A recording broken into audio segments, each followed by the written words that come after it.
Welcome, everyone. Happy New Year's 2023. And I tell you, 2023 is deemed to be a prosperous year, and especially for those who stand on the side of goodness. We love you. We are here again to discuss stopping the violence in America, gun violence. As I always say, gun is an inanimate object, but it takes people to pick it up and to use it in nefarious ways, in destructive ways, in ways that are hurting people and hurting others. And therefore, these series have been really focused on the different angles that so many wonderful guests have come on to share with how they have played a viable and sustainable and measurable role in reducing the violence and reducing whatever is the root cause of those issues that causes people to pick up that gun and cause other bodily harm to their fellow citizens, and ultimately, since we're all sons and daughters of God, to their fellow brothers and their fellow sisters. So we have a very special guest today, and I'm one for reading bios, so forgive me, but it's just so impressive. We have Dr. Tyreese McAllister, which is a therapist, and she's helping people through tough times. But what she really does is disrupt negative, maladaptive patterns of behaviors and thoughts that disrupts people's lives. She teaches individuals to live radically resilient lifestyles despite life challenges. She does this through her career, her ministry, her books, and her life. She has over 25 years of experience in the field of emergency mental health, helping individuals experiencing both crisis and traumatic events. Tyreese is a doctoral candidate at the University of Arizona, pursuing her psychology PhD. With a concentration on criminology and justice, with an anticipated completion of her doctorate degree in 2023. We're with you 1000%. Dr. Tyreese, I want to go on a little further. As the founder of the Chief Clinical Officer, Mrs. McAllister is committed to helping people overcome tragedy and crisis and transition to become radically resilient overcomers. I'm looking forward to how you're going to explain that, who live their best lives fulfilling their best purpose. Now, while serving her community and developing her career, Ms. McAllister balances her professional life with her beloved family, which is critically important. She has been a wife of Anthony McAllister for 30 years. Together, they have two beautiful daughters, Natalia, and Nadeja, okay, Lindsay, wonderful spelling, and Ayana Jasmine. In March 2017, 18-year-old Ayana was killed by a gun violence while home on a spring break from college. So, we just want to send our condolences to hear that. And it always breaks our heart. Having lived a life of public service, Dr. McAllister's triumph over tragic loss and founded the Ayana J. McAllister Legacy Foundation. Is a nonprofit. Dr. Tyreese at McAllister has enjoyed the work and engaged in community level on the front line of public health disparities the most. Despite the tragic and untimely loss of her daughter, she continues to serve the community. Tyreese is a bestseller author, speaker, trainer, transformational therapist. She is absolutely wonderful, and she's also, since 2021, has been dealing with mental health and advocacy. Is that correct? Wonderful. So without any further ado, her bio, her life story is already impressive. God bless you and welcome. Thank you so much, Reverend Oliver, and thank you all for listening today and being interested in gun violence. It is the American shame, and I'm just going to share a little bit about my story. First of all, no mother should ever have to bury their child. And I'm Tyreese McAllister, and that's exactly what I had to do. along with thousands of other parents who've had to bury their child from the gut-wrenching causes of gun violence in the United States. On the first day of spring, March 20th, 2017, my beautiful, beautiful baby, Ayanna McAllister, was shot and killed by a single bullet in our nation's capital. Ayanna was just 18 years old, and she was a freshman in Raleigh, North Carolina at St. Augustine's University, which was her father's alma mater. She and her sister had come home from spring break to enjoy a week off from school. And while they were hanging out with friends, what happened is that Ayanna was shot, somebody shot 15 rounds into a community of children playing outside. These young people were getting into a car. The one bullet shot Ayanna, and the other bullet grazed her roommate who was visiting us from Atlanta while on break too.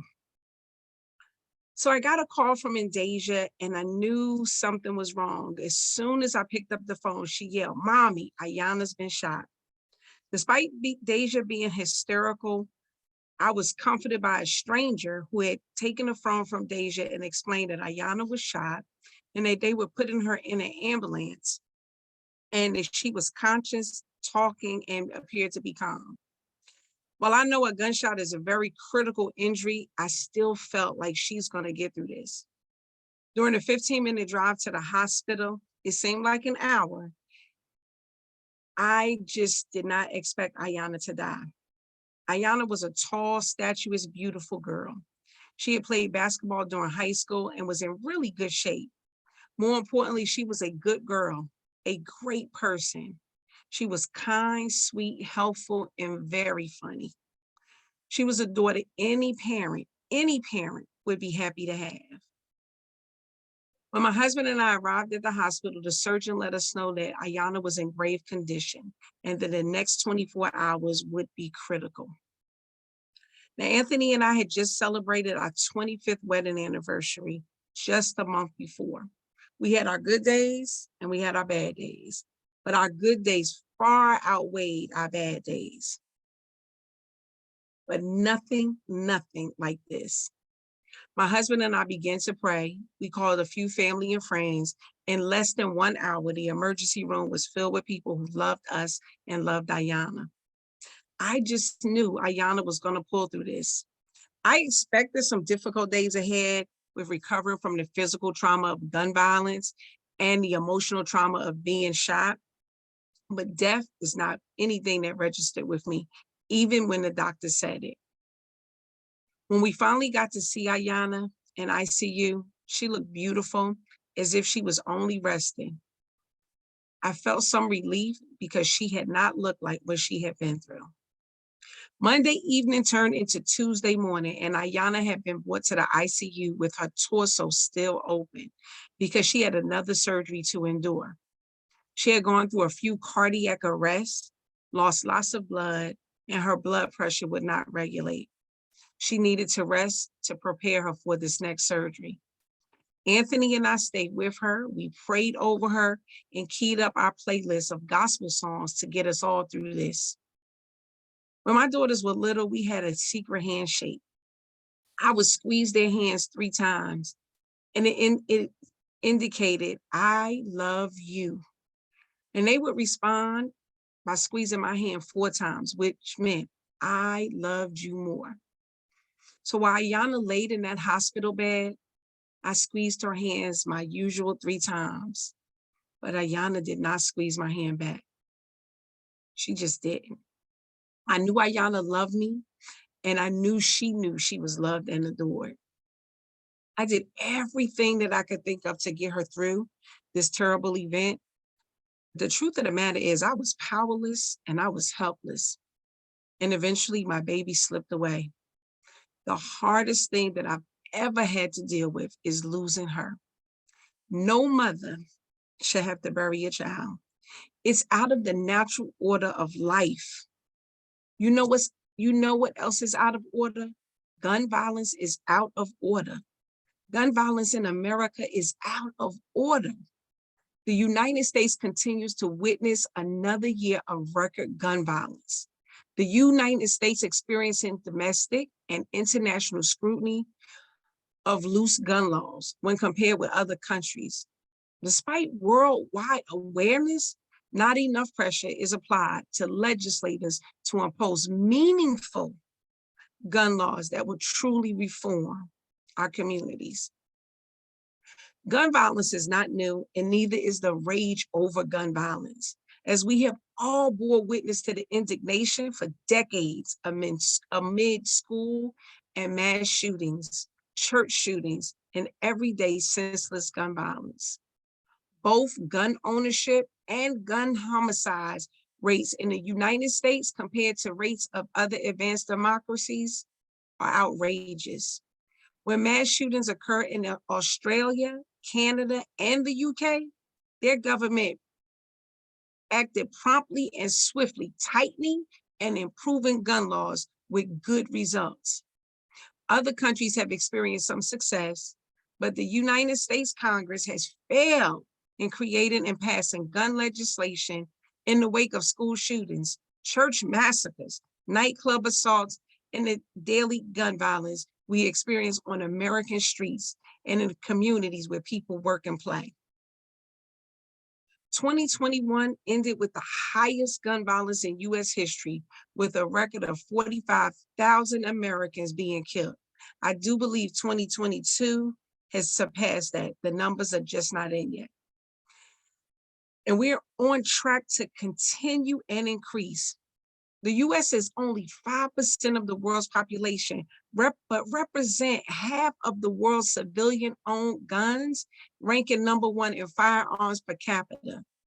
The land of the free and the home of the brave is also ranking #1 in homicide by firearm rate in the world's most developed nations.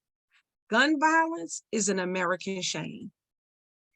Congress and states have authority to enact legislation, and the Supreme Court has upheld some firearm restrictions, such as bans on concealed weapons and the possession of certain types of weapons. The Gun Control Act of 1968 prohibits individuals diagnosed with mental illness, individuals dishonorably discharged from military, anyone under 18, or anyone convicted of a crime to purchase or possess a firearm. We need to advocate that we update this 54-year-old Gun Control Act to consider that guns can be purchased on the black market, stolen, found, or given away to dangerous people, to include underage youth, a person who is mentally unstable, someone who is angry and outraged, or just a domestic terrorist. This outdated act is about as old as I am, and it does not consider that gun violence has changed. Now people can purchase ghost guns on the internet and assemble ghost guns in the comfort of their own home if they have access to a 3D printer. Ghost guns are do-it-yourself, homemade guns that are unserialized and untraceable firearms.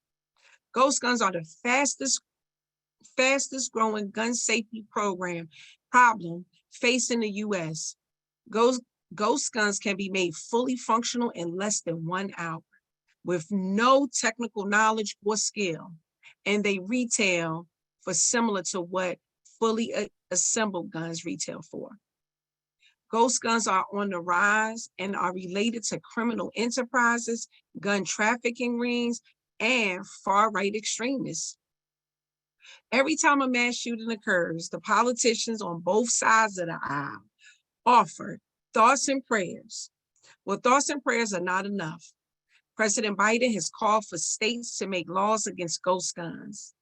Mothers like me have asked for programs that will help save our children. Communities have begged for stricter gun laws, but that is not enough. Lawmakers cannot legislate the heart of people by making stricter gun laws. The truth of the matter is, stricter gun laws won't scratch the surface. Dangerous people don't care about laws. And if it is impossible to create laws that address it is impossible to create laws that address the hearts of men. I know what you're thinking, it sounds hopeless. Well, I remember feeling hopeless and helpless when Ayanna took her very last breath. The moment I was able to catch my breath, I vowed to do everything in my power to fight gun violence. I refused then and I refuse today to stand by idly and do nothing. I am asking you to think about what you can do. What can you do? I'm so glad you asked. Let's talk about it. Gun violence is everyone's problem, as none of us are immune to the harm of random acts of violence by perpetrators.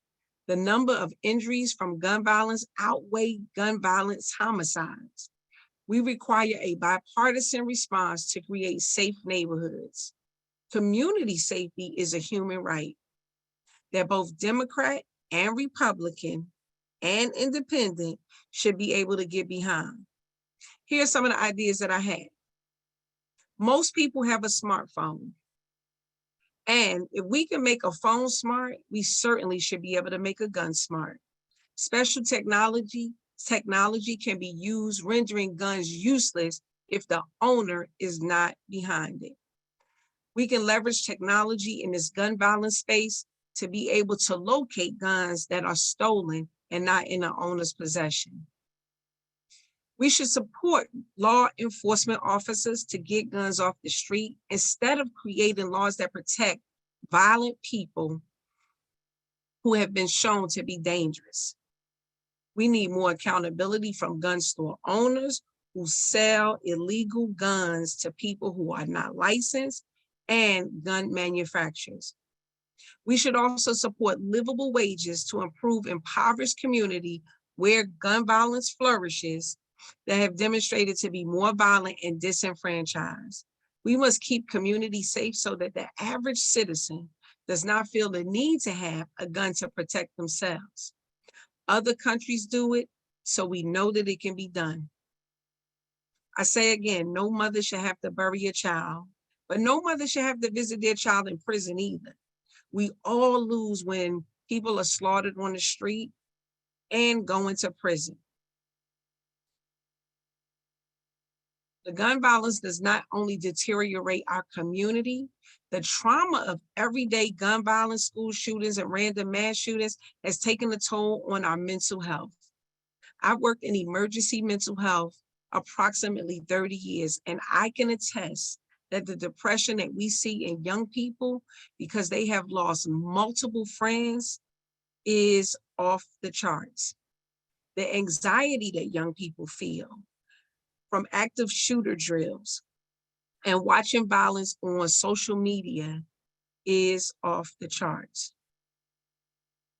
My name is Tyreese McAllister, and I am an advocate for community safety, working on the front line, trying to end gun violence.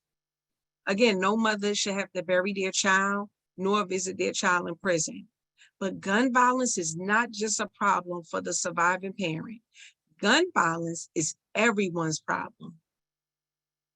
I am Ayana Jasmine's mother, and I don't want to have to bury another child. I'm mother of Indasia Lindsay and the grandmother of Zaire Anthony. And I don't want my children to lose any more friends or family members because of gun violence. Gun violence is not just an American problem. Gun violence does not discriminate. It is a problem for every country, every leader, and every citizen. The Pledge of Allegiance says that I pledge allegiance to the flag of the United States of America and to the republic for which it stands, one nation under God, indivisible with liberty and justice for all. And oh, how I wish this was true. As it relates to gun violence in America, we are not one nation. We are split by an aisle of red and blue. We are clearly divisible by what communities get protected and which communities don't. When people are not free to attend school, worship at their church or synagogue, or shop at a grocery store without fear of being hunted and killed, there is no liberty and there is no freedom. Justice for all. Where there is no justice for Ayana, the person who killed her has still not been caught. And just like Ayana, there are many other people who have not come to justice. I like to think we live in a just world, where we could walk around free and do the things that we want to do, normal things, not anything extraordinary, and live a free life. But that's not our case. Again, gun violence is not just a problem of certain communities. Everybody has to get on board. Every citizen, every leader in all countries. Thank you for your time. Thank you so much for that. Your story is beautiful and touches your heart, and it is true. No parent, no mother, no any father, no one should bury their own child. And I like how you really share it with us as statistics, and they're very important. And as we do in this program is to look at, and I think that's one of the avenues, the concrete avenues as you have suggested. And as we look at, when I looked at your bio, and you're out there with a prevention plan, and an intervention plan, and intervening and understanding that America, when people are picking up guns like that and hurting other people, we're sick. We need, and so how do we get to the root cause also of that sickness, as well as you had suggested? How do we look at really reducing the guns that are on the streets, in illegal hands, and how they're so freely gotten? Sometimes we don't really realize that. Some people say, well, we need for our protection and things like that, but we're talking about the illegal guns that are on the street. That is it's almost like a pandemic, if you will, and that's what you were sharing with us. But we want to thank you so much for sharing your heart with us, and I felt it, and to go through that with your beautiful daughter. So we want to thank her. And again, what we do is to ask people.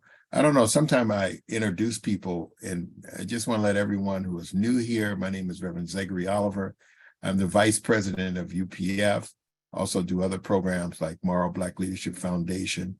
And also I've done some other webinars on the African-American community and mental health, because the mental health is something that we don't deal with in that community. It's almost like a taboo. We don't do that, but we do need it because there are some symptoms, there's some cause to the mental deficiencies that are prevailing in those communities that also allows these kids, or the triggers these kids to pick up guns and shoot out randomly. What are they thinking? So we have to look at that. So in your area that you've been dealing with mental health, can you give us some insights of how you've been able to see that and work in that area? Well, what I can say is that people are truly hurting. People are hurting. We look at suicides, and we know that the numbers have gone up. We know that when a gun is involved, that people are more likely to kill themselves if they have access to a gun. And people are hurting, and sometimes people act out and sometimes people act in. We have to look at the disenfranchised communities and why there's so many guns available in those communities. We have to hold gun manufacturers and gun sellers accountable, because these are illegal guns that they're getting. And so how are they getting? Nobody in the neighborhoods are manufacturing these guns and getting them out. There's some store owners or people who are selling guns to dangerous people who don't have, who have not passed the background, don't have the credentials, and they're very easy to get. Here in the nation's capital, a gun is easy to get. And if you look at the news in the last couple of months, we've seen an increase in 12 and 13-year-olds who have guns. So a 12 and a 13-year-old who has access to gun is dangerous. Right. And that's why I don't say just criminals, because it's not, I don't want to criminalize it, but it's people who are dangerous, people who are not stable mentally. can hurt themselves or hurt other people. And we see that. And so we have to really be able to address things other than laws. I work in the court system, and I do the evaluations for people who have been deemed incompetent and not able to have a gun legally, right? But that doesn't mean they won't get a gun. And so we keep tightening the gun laws, and it only really irritates people who really just want to protect themselves. It doesn't irritate the dangerous person because they still get guns and they have access to it. So we really got to look at this differently. It is very frustrating as a mother of a homicide victim for me to keep hearing about tightening gun laws. One of the things that I can say that President Biden did, which was really a big deal, is that he allowed money to be placed in programs that we can talk about it. For years, the Dickey Amendment would not allow federal dollars or programs in the disenfranchised communities to address gun violence at all. Like, we have to look at that. Like, that's a systemic problem. Why is that? Why do you have SAMHSA and all of these agencies, the CDC, they're able to get federal dollars for substance abuse and homelessness, but they were prohibited to give dollars for people who wanted to work on gun violence? They got to look at that. Like, that's telling. That's telling in a lot of ways about what's going on. We also have to approach gun violence as a public health issue. Why do people feel unsafe in their communities? Everybody who has a gun is not menacing. So even some 12 or 13-year-olds have a gun to protect themselves. But it's dangerous for a person who does not have their cognitive development fully to have access to a gun, or somebody who does not have good coping mechanisms to have access to a gun. So not that everybody who has a gun is a bad person, but if we take away the access, then we can give people other skills and other coping skills that they might need to be able to survive without being on either side of the gun. Because for me, both sides of the gun are the problem. We can't just address the fact that my beautiful daughter was killed and didn't deserve it, but why did somebody else's child on the other side of that gun? Like, that's very important to me to be able to figure that out. Yeah, that's what that thing because everything plays. I believe the different categories and areas play a role in reducing this kind of heinous violence that we're subjected to. So I have a lot of people have made some statements on there, but I would like to also introduce Dr. Bruno Mazzali, who is the one who suggested you to come. He's a great man, a great humanitarian. He does a lot of incredible stuff, but he has a question as well. Dr. Bruno, would you like to ask Dr. McAllister a question?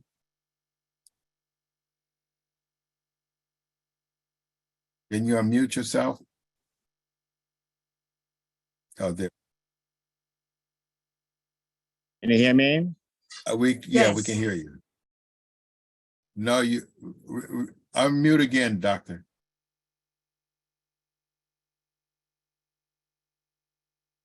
Can you hear me now? Yes, sir. Okay. You did an amazing presentation I never had in my entire life. You are so beautiful. You touch my spirit. And my recommendation to UPF, we know we all do good work all over around the world. And my recommendation, Reverend Oliver, let her be our national speaker to our movement. That's my recommendation. My second, I would like to tell you, we always know gun violence is all mental health. You mentioned that. And then why we have a mental health? Because the food we eat in our children, yes, family value, that's the key. Yes. Mama and Papa fighting, kids get confused. They go to school, they eat bad food. When they eat bad food, what do? We're the one we elect these delegates, congressmen, all these people. What do we tell them what to do with the food you are giving your own kids? Because the nutrition play a big role. It does. With all of this, we are doing it. This is Reverend Oliver, this is something. I was tears and crying because she spoke like Biden need to hear now. But we're gonna make it that be heard. And I see you're trying to do this. I'm very speechless. But I want to thank Dr. Renee who brought you. Dr. Renee, she's an amazing hero. She is. She's a veteran. She's an amazing mother. She went through a lot of mental health. She's amazing. Maybe she'll be next speaker. So I want to thank you, Dr. Renee, for bringing an amazing speaker today. But all of this comes through mental health, nutrition. So my sister, what do you think?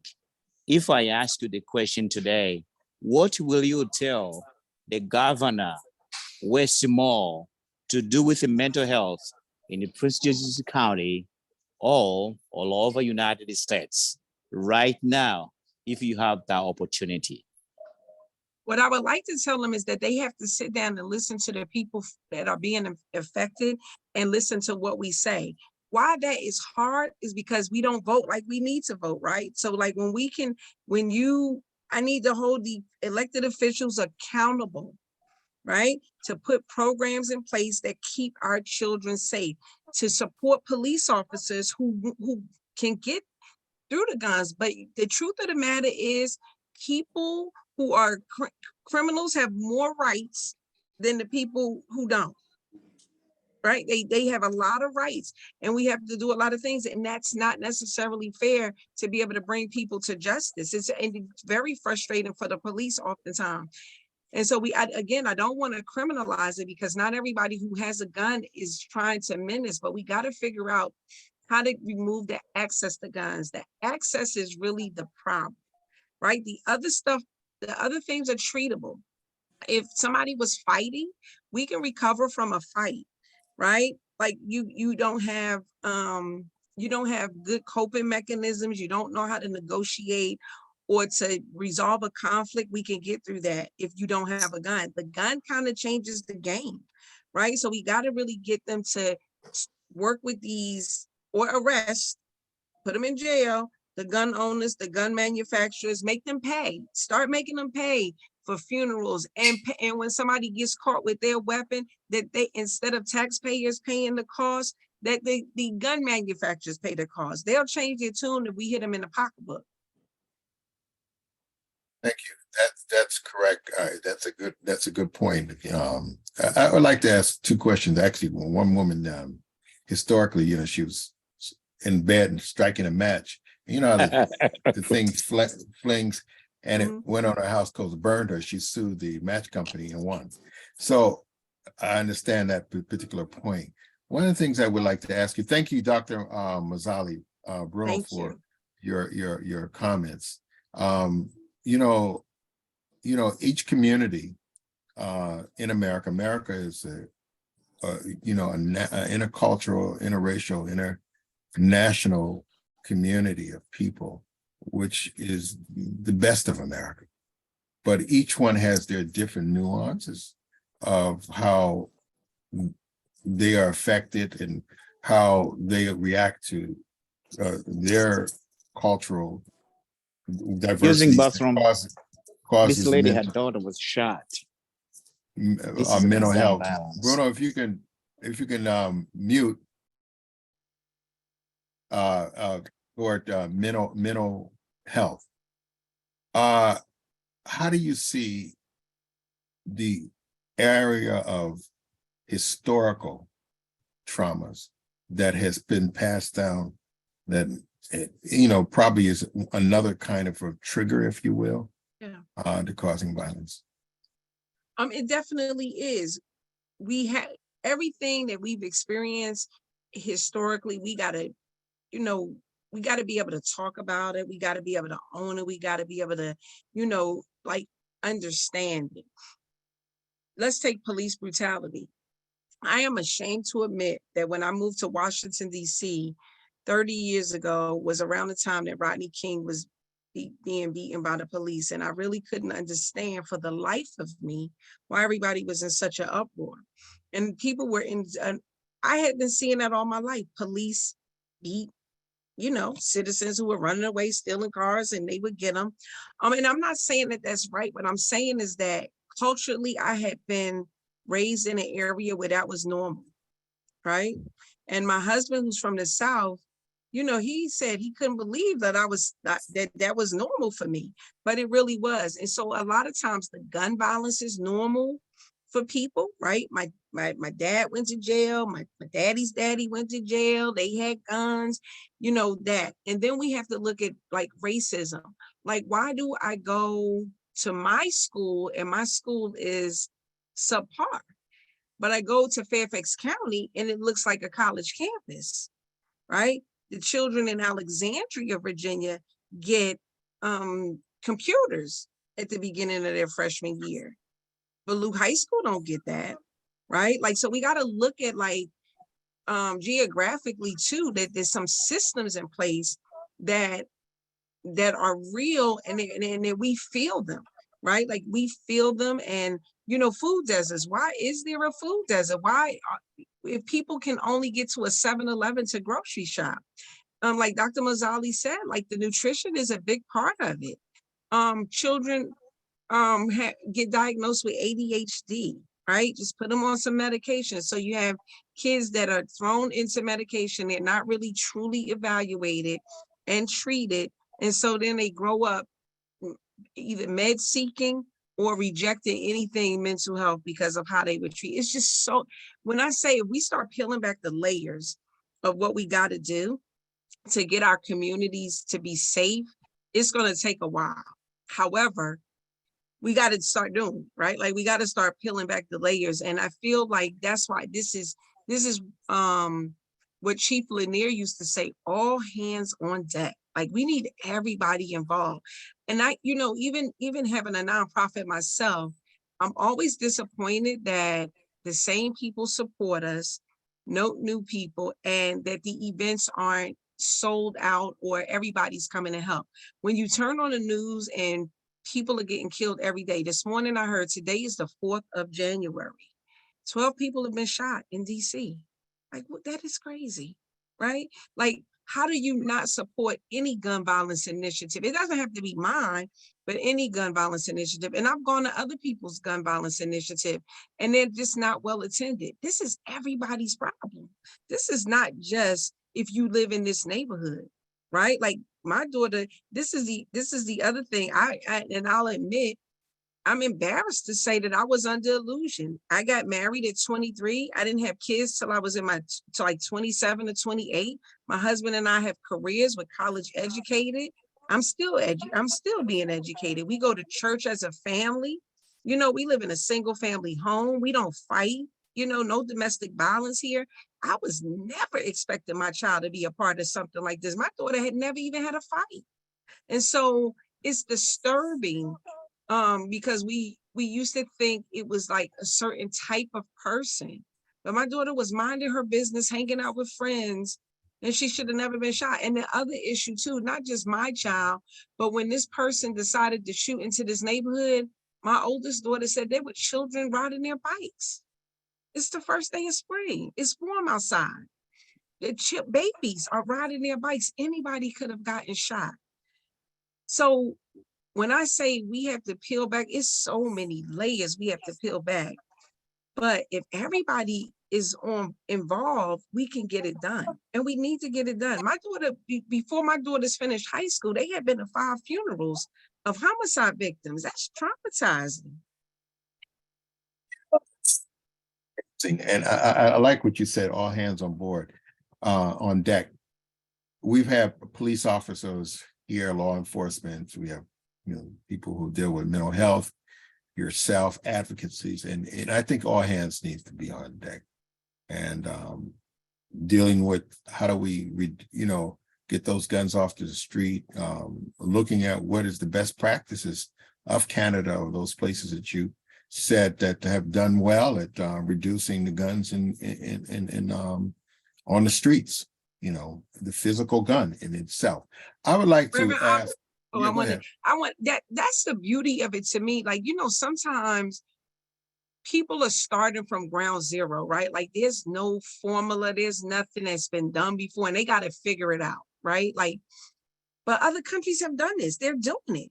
So I don't understand why we are so far behind as it relates to gun violence, because it's been done several times in several countries.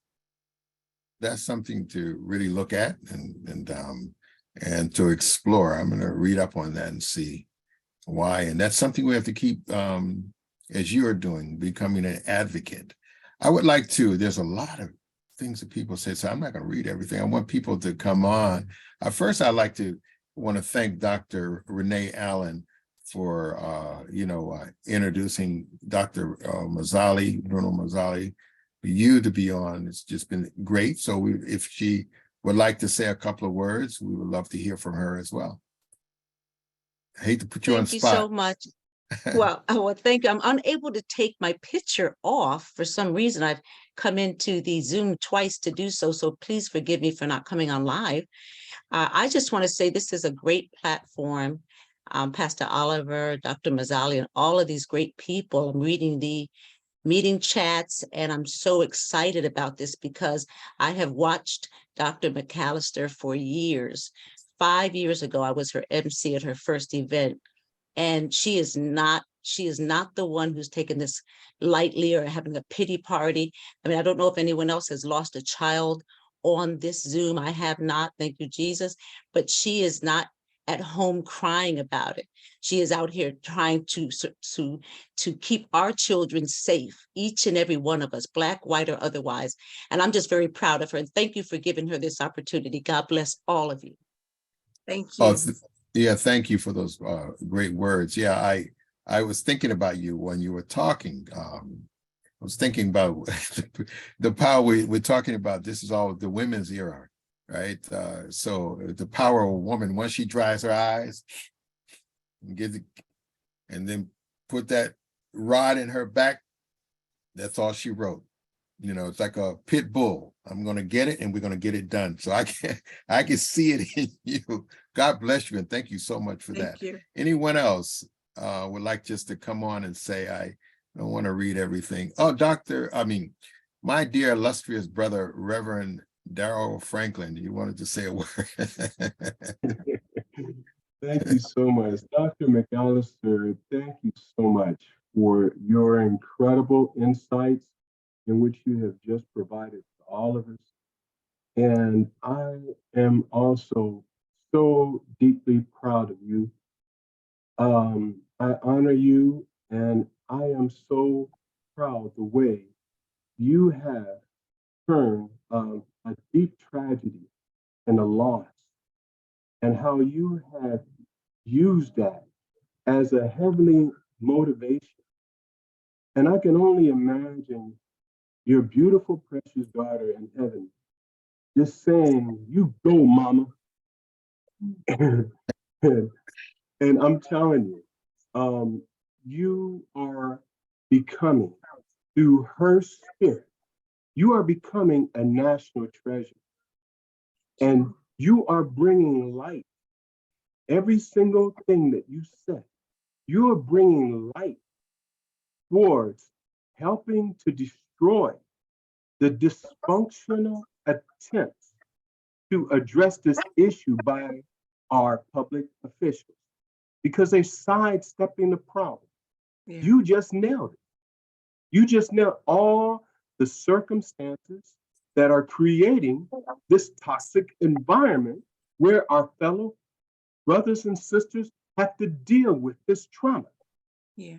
And then they worry, and then people get surprised why people are so angry. When you have this national shame occurring throughout the course of history, where you can go in one section in neighborhood and the schools have all different types of curriculum. And then in the lower areas, those school systems are suffering from profound, I'm tempted to say, deliberate neglect. And so, well, we hope to do, and I am so grateful for UPF for having this conversation so that we can talk about what are the real circumstances that are creating this toxic environment that is not allowing America's most precious jewels to be able to manifest their gifts, their God-given gifts in this world. And again, I'm proud of you because that's what you see. That's what you see in those children. They are not lost, but they have the potential of being great leaders. There's somebody else who can be another great person in human history from these neighborhoods if we begin to start having our people in the high places of government listening to people like you who are out there who know the answers. And once they do that, then we can talk about real substantial development and healing and restoration. So thank you so much. God bless you. Thank you I so wish you much for all your the best. kind words. Thank you. Thank you so much. Yeah, Reverend Franklin said a mouthful. He and I, we work together also very closely on other avenues of how we can look within those communities and see that, you know, what in essence, you know, that probably that one who shot that gun because of the extenuating circumstances in his life, you know, that is a problem, you know, in the family and the environment and other things. Absolutely. But if you didn't, he didn't have that and have that exposure, you know, the neglect probably from his friend, he might have been a wonderful genius helping humanity, right? Yeah. So, you know, we're looking at this. Go ahead. Go ahead. Please. No, go I ahead, wanted to say that during when Ayanna got killed, now we look at the news and we see lots of girls getting killed. But in 2017, it really was not a lot of girls getting killed. And because Ayanna was a college freshman, we got a lot of media coverage. And Bruce Johnson asked me, what would I say to the person if they were, if I had a chance to say to the person who killed Ayanna? And what I said is that I forgive you for killing my daughter because I know that this is not who we were born to be, but it's the circumstances. And while people were amazed that I was able to forgive, I knew too that unforgiveness wouldn't serve me. It's not going to bring her back. And that I really believe, you know, not to get real spiritual, but I'm just telling you, God gave this to me because he knew I could handle it. He knew that I was not going to sit down and just weep. Not that I don't weep, not that I don't cry, but like there was going to be something to be said. And basically we can't we can't afford to throw away anybody in our community, but what we got to do is get to them before they pick the guns up, before the guns are of interest. We live in a society that is a gun culture, right? Like I had some people visiting with some family members visiting me for Christmas, and they bought the boys guns, and I'm like, how I'm going to address this? Right? Because we live in the gun culture and we don't want to glorify that, right? Like maybe years ago, it could be a toy, but today it's more than a toy. And we got to really look at that. We got to look at it in our video games, right? Because that's what kids are doing. They're killing all day long, right? So they don't make the understanding that when you turn the TV back on, this person is going to get up. They don't have the level of empathy. So they don't understand that I'm a mother that's crying over my child. Like it doesn't register with them. And so we got to start doing some work at a very young age. We got to work with parents. We got to support parents who can't do it by themselves. No, no shade on single moms who are trying their best. Their children might be unsupervised because they're working 2 jobs, right? Like so no judgment in our community. Like, how can I help? What can we do? What is it that you need to get to the next level for you and for your children? And we got to be able to do that for our community. Thank you very much. Thank you, Reverend Franklin. You know, you have to work on your doctorate degree, Reverend Franklin, and then I'll stop slipping calling you that. All right, Dr. McAllister, God bless you. Thank You know, I you. want to thank you for your comment. I was always like just about to say it, that I said, no, you got to be sensitive to people. But since you said it, I will say it, and I will still say it out of sensitivity, that I kept thinking, you know, well, maybe that was God's sacrifice for a greater cause, you know. And now we witness to the mom and to your husband. I think I saw your husband's name up here, through your family, that it was for a greater cause. So it's painful. I don't even want to imagine, you know, what you're for. I don't even want to imagine. Yeah. But, you know, we want to thank you for how you've carried it. You know, it just, you know, I don't want to, you know, tear coming out of my eyes, because I don't want to think about it myself, the pain that you have gone through. But we want to thank you for rising through this occasion, coming against tremendous odds and still rising to do what is good for the sake of the whole community and for the sake of America, you know. And we want to thank you. This is not our last. We're coming to the close. If you'd like to say a last couple words, we would love to hear you. And then this is not our last meeting. We look forward to having you. And after this, we can talk some more and see how we can collaboratively work, because that's going to be very important. Excellent.